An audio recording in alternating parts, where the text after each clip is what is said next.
Problem was finding women who are able to create, produce, edit, and it's by women for women. So if you're a woman who is tired of your 9 to 5 and you want to branch into your own business, whatever scope of work you're in, this is an exciting time to partner with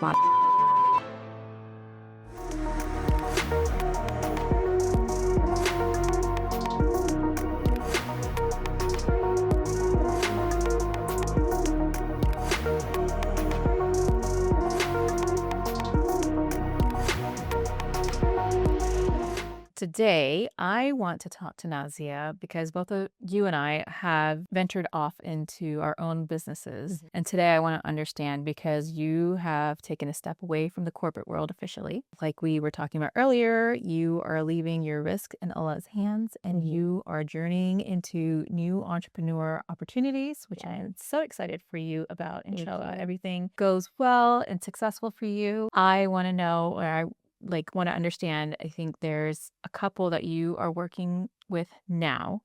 Tell us how you started, how you came up with it, what are the fears, Sure. what are the things that you've overcome, and for anybody who's interested in doing a similar journey, walk us through all that. Yeah, absolutely. Yeah, I'd love to. So, for those who have been following our podcast, we've shared a little bit about what we have done in the past, right? And specifically, I have been publicly putting my work out there for people to follow along into my journey. So first and foremost, I want to cover Modest Shades. So Modest Shades is my personal clothing brand, which is around modesty in the boardroom. And this is a spinoff of my own life, right? Being able to be in corporate America, having corporate roles, but having a sense of identity and purpose and feeling elegant, but also feeling like I have presence when I walk into the boardroom and feeling a sense of empowerment, but also having a bold presence. So that was the really big, background behind Modest Shades. Now, as I'm building Modest Shades, inshallah, I have ventured into looking up how to do certain types of content for Modest Shades. So while I was working on Modest Shades, I was branching into different countries where I could potentially get garments to be manufactured and different suppliers. I went back to the roots of my own motherland. So I went to Bangladesh a few months ago. And I had the opportunity to visit several factories, some smaller ones and some at a very larger scale. And as I was doing this and as I was, making visits, talking to people in Istanbul, so in Turkey, and then I was talking to people in Morocco, I also learned, through my relationship with you, you would always say, hey, document everything. As I was documenting my content, I started to find a little bit of a gap in the market. And what I mean by that is while Sonia and I have been doing this podcast, we've been doing this pretty much on our own. We are mothers. We have multiple jobs that we're juggling. And I was editing some of the videos in the beginning, and you were also doing edits as well. And while we were doing this, I found a problem. I found a problem in the market where I really wanted to have a solution. And no matter how much I was searching for this solution, it just became harder and harder. What was the problem? The problem was finding women who are able to create, but also women who are able to produce, edit, and curate content that is modest, but that does not disrupt my privacy and my purpose in life. So this shifts me to the next venture that I have been working on for the past couple of months, which I have not been doing as publicly. I've been kind of keeping this as low-key as possible. Alhamdulillah, it's called Modest Shades Studio. This is a creative lab. It's a creative studio built by women. So it's by women for women. And it's for all women that care for modesty, that care for faceless content, but also care for privacy and security. So for me, myself, it was important as we were working with different teams to edit our videos for the podcast, we would rarely find anyone who was a woman. We would not find anyone, and forget that if they were Muslim, we just couldn't find any women to work with. It was all men editing our content and our videos. That's surprising because I see so many social media influencers are women, but I think they do their own possibly content creation and editing. But to find someone who's purely for just editing, and that I can see where you can probably find challenges to find someone to help. So Yes.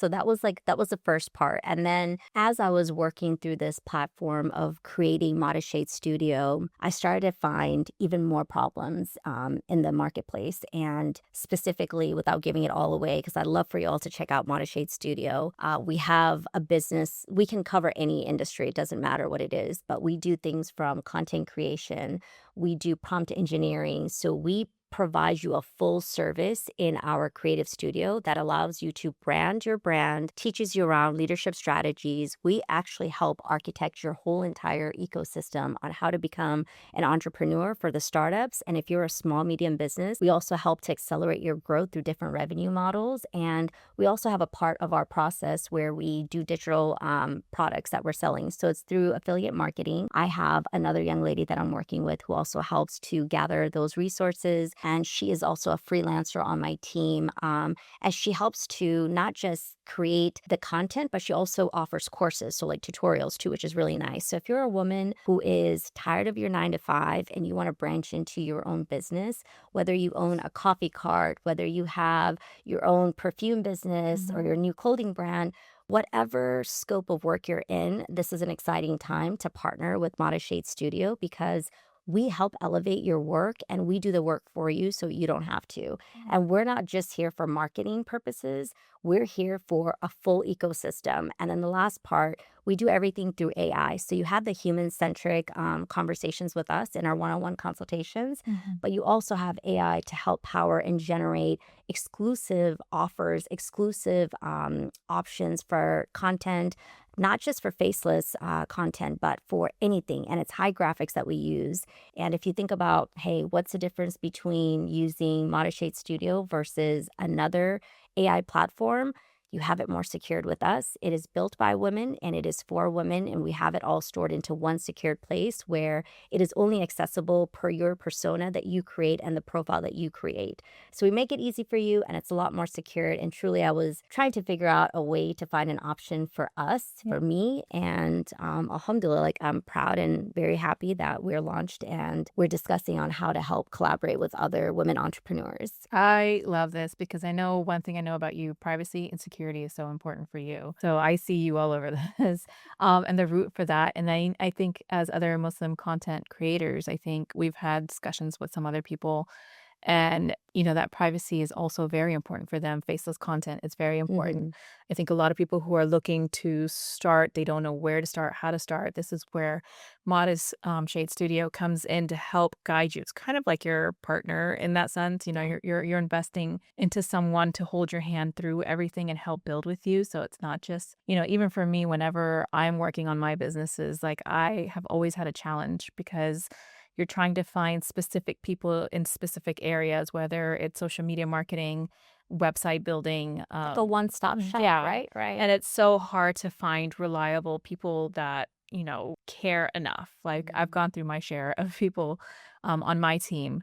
But I think what Nazia is building is incredible, mashallah, because, she understands it because it's coming from her. She's also hijabi. Privacy is a very big thing for Mhm. her as well. And because she's building her own business as well, she understands what it takes to build it, Mhm. right? So now she's curated a team that if it's something you're willing to do, she's got this incredible team that can hold your hand through everything, whether Full it's, service yeah, lineup. it's just it can be an idea in your head and you just collaborate with her and then she's pretty much your partner here Mhm. in this. So to have someone reliable like that, I think that's incredible and I'm Thank so you so proud of much. you. Thank you. I wanna go back to your Modest Shades, the clothing line that you're Mhm. doing, and, you were very brief on that, and I can't wait to see, like, your journey on it. Mashallah. I'm so excited to see, like, a curated I don't wanna say executive, but more of, like, a corporate style, Mhm. modesty line for me. I'm obsessed with abayas.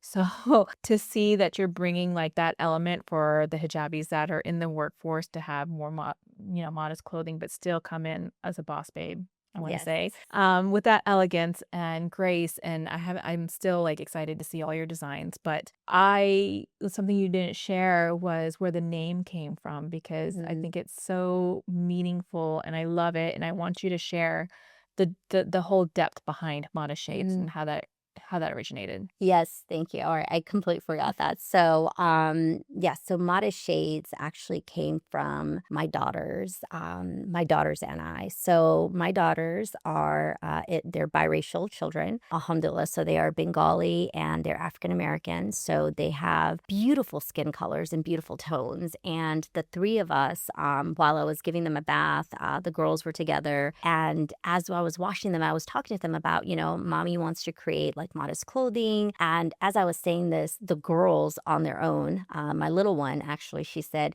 "Mommy, look, our skin colors are different. We're different colors." And then Olivia, my eldest, she said, "Yeah, we're different shades of color." And from that, it was a very simple, like no brainer. It was like an aha moment, like, oh my gosh, girls, put our hands together. We put our hands together, and it was like this vibrant, three different tones, the skin colors. And it just made me think about there's two parts of Modest Shades. It made me think about the modesty that's so important for me as a mother, but as a woman, in the workforce and being able to have the flexibility to work from home too. So I wanted to create something that was going to build identity around modesty for women, whether you are Muslim or not, but also the variety of colors that we can, have in our lineup of colors. We use a lot of earth tone colors in our fabrics, and everything is non polyester. So we don't have anything that is polyester, very breathable. I won't give away too much more. But I will say the other aspect of Modest Shades was also going back to the life of many women, whether you are a revert coming into Islam, whether you're a woman who is changing your style, your branding, you want to become more modest because you are just in a different era in your life and you feel more secure and you find more confidence, elegance, and you find more presence in knowing that you don't have to show your body to be noticed. You don't have to show your body to get attention, to be heard. You can see the different modest shades and how it elevates within someone's soul. And that was another reason why Modest Shades came out. I And love it. Modest Shades Studio was just like a baby created out of Modest Shades. So I wanted to I keep it mean, simple and together. it's created from it's so rooted in your family, which is what I love the origination to it, and just that meaning just Yeah. fits so well with me. Tell me more about what are some of the difficulties in terms of starting this? What are some setbacks where you're like, okay, I can't do this anymore? And at what point we're like, no, I just got to keep going. All right, so I will start. I'll start by answering the good, bad, and the ugly of starting a clothing line. So the good, bad, and the ugly. The good is having a vision and being passionate behind what I truly feel is a part of that, my part of my journey, but also something that I know I can do on the side, and it's not going to hurt me. Right, as a side hustle, I'm not going to feel burnt out by it because I love it and I enjoy it, and it's part of who I am. So creating some of the clothing, some silhouettes, finding the fabrics, all of that has been fun. And that's been the easiest part. That hasn't been too difficult. Now, granted, if you have your own clothing brand, you'll know that finding fabrics and truly being able to touch them, see them, that's more than half the battle. However, where the good, bad, and the ugly, the bad part was the timing, right? Many of you may have noticed that a lot of small medium businesses, hijab stores, abaya stores, a lot of these locations have closed down recently. The physical stores have closed down, and also online businesses have definitely slowed down as well. And a lot of this is because of the newly accounted tariffs that have been put into place. And unfortunately, during the time of my evaluation period to talk about, funding for my project for clothing, I had investors that I wanted to work with and partner with, but I had to take a step back from working with investors and focus on doing this on my own simply because, one, you've got to do the math. I had this wonderful Turkish lady that taught me, you know what, Nazia, you're trying to come out and branch to these big, big boutiques, but you really need to first do the math. And she broke down like what my revenue could potentially be if I did this on my own versus bringing in investors. And granted, I have a really solid idea and a good strategy in place. For me to reach the 5-year evaluation mark for my clothing brand, it will be possible if I bring in investors at this point, considering the tariffs are so high. So I've had to pivot a few times. I think that's been my biggest awakening and my biggest moment of struggle in the fashion industry, specifically around when to start and how to start.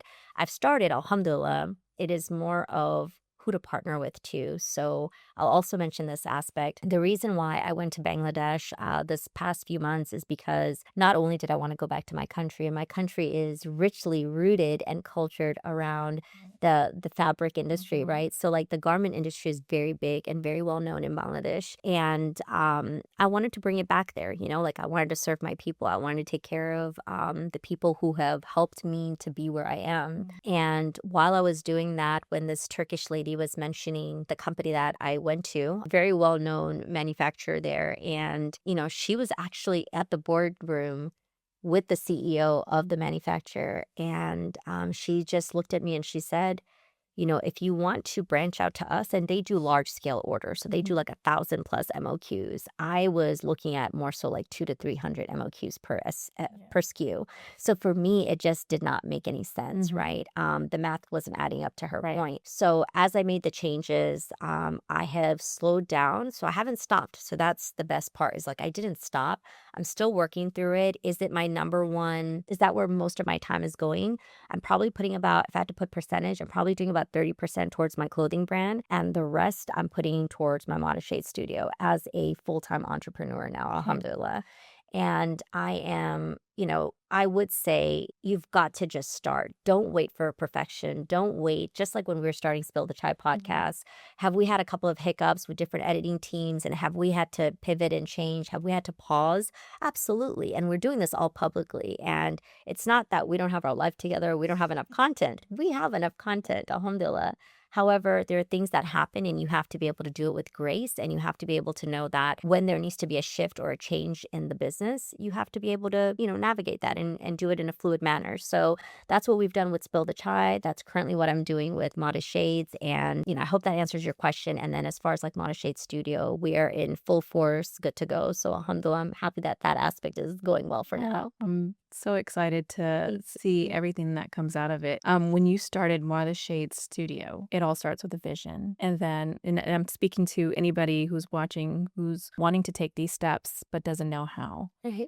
Where did you take it? Like, how did you take it from vision to conception to like going into this full force? My vision aspect was really like, I wanted to find something. Well, it wasn't even about finding something, right? Like I came across the problem myself, right? It You was a wanted a problem. solution to your Exactly. So that vision went into conception when I started partnering with my developer. So my developer, I call him he's the only male on my team, but I call him my technologist, because what he does is he not only is creating my website, he is also helping to generate a lot of my AI content. So it is So if you're trying to build this team, where would somebody go to just start building a team? So there are different ways to go about that. So I actually came across this young man through connections when I was in Bangladesh. So I cannot emphasize this enough, that please Your network. relationships. Yes, relationships, network, all of that really does make a difference, and it matters. So this young man is only 19, actually maybe 20 by now. His father and I are working in the garment business. So although we have paused a little bit where, the work is not going as fast as we had anticipated, I am working with his son full time on Modest Shade Studio. So he is my technologist. He helps me to curate a lot of the content that we have and a lot of the partnerships that we have. So part of Modest Shade Studio, another service that we offer, is creating your own website. So if you're looking for a web developer, you're looking for someone to create SEO content, you're looking for someone who can help provide data analytics, I have the person for you. So he is on my team. Yeah. However, he also does freelancing work too. So he's more than welcome to help. So I wanted to plug that in, but also I would recommend, don't be afraid to look outside of the box, literally meaning outside of the box. So don't be afraid of looking at outsourcing some of the talent from different countries, right? There's the Philippines, there is Latin countries, there are so many. I specifically went to Bangladesh for, my garment business, and then I pivoted over and found a great connection with the person's son. So that just happened kind of like as a nuance, but I wouldn't say that that's always going to be the case. So try different sources, and I'll ask that question to you actually, because I learned a lot from you, Sonia. How would you recommend for someone who wants to get started? Where do they even start, to outsource, and who can they trust that would be reliable? And like, what are some things that you would recommend from like an interview perspective on what to look for? It's very challenging, honestly. You have to be willing to understand that it's not going to be hit the ground running. There's going to be a lot of trial and errors in terms of who you find, whether it's somebody that's local or if you're going to outsource them. For me and my personal experiences, like they hit the nails, everything that I needed during the interview. But once we started working, the work was really lacking. So at that point, it's like, in my challenges, I got very emotionally involved with my team because I care much. So I think some I held on to longer than I should have. This is with your real estate This business. is just all over it with just everything that I'm doing. When you don't get emotionally involved, it's easier to cut off and it's better for financially too to just keep going to find someone. But once you find that person, make sure you're pouring into them because they're going to be the backbone in your business. But you can outsource, locally there's so many vendors that you can go to, but if you don't want to go local, you can go online. There's Fiverr, there's Upwork. There's so many websites. Like even if you just start Googling, the algorithm will start pushing things to you toward, on Instagram. Like I've done this so many times and I get so many ads that come up. Just try it, research it a little bit more before you're invested in it. But it will be a trial and error. And then once you find the right team in place, it just makes it so much easier. And like I'm so glad that you have your team now too, that, Thank that's you. very trustworthy. Thank you. It's a small but mighty team, and inshallah, we'll look to hire on more folks. But as of right now, like the model is working, and I'm grateful for the people. And just like you mentioned, Yeah. pour into your team, like Mhm. build those genuine connections. And alhamdulillah, like the whole team is everybody's Muslim, so it's easy when we have to celebrate Ramadan. Yeah. Everybody Everybody knows, like, understands. hey, yeah, everybody understands. Yeah. So yeah. Yeah, that's cool. I'm so excited. What are your projections in terms of do you have dates on when you're live but are you officially live Modest Shade Studio or are you still developing? So for Modest Shade Studio, we are in pre-launch right now. Okay. So we're offering some heavily discounted rates for a lot of the services. And the reason for that is we're in a pre-launch to have a better understanding of what our clients need. So based on our clients' needs, we'll help change and pivot as needed. We've had some good feedback given to us so far, but there's also some areas that we can also work through. And some of that came up with our AI studio, so our MSS AI studio. We've had to change some things with our persona, with the profile settings. And other than that, we are inshallah going to fully launch on May 1st. So we're looking forward to that, exciting. inshallah. Yes, it will be on a Friday. And yeah, we look forward to it. So when you have inquiries, they're truly being evaluated by myself or somebody on my team. And we get back to everybody within 48 hours. So it's a pretty quick turnaround. All right. So this episode was more on how she left corporate Yes. to start a side hustle. And from that, she developed a whole ecosystem to help Alhamdulillah. anybody who's looking to do the same thing. So jump onto, is it modestshadestudio.com? That's correct. Okay. Go to modestshadestudio.com to connect with her if this is something that you're looking to do as well. You don't know where to go, where to start. Hook up with her. She's got the team to help you. I think I had a chance to look at your website. You've got a lot of good information on there to help educate you. And is there a place to contact you directly or your Yes. team? Yes. Okay. Hmm. Perfect. So, we want to make sure that you are supported and anything that, even if it's just something that you're thinking about, just have that conversation to see how you can bring it to fruition. And thank you for sharing all that. Of course. Mhm. Happy to. Look forward to hearing from anybody. Take care. Bye.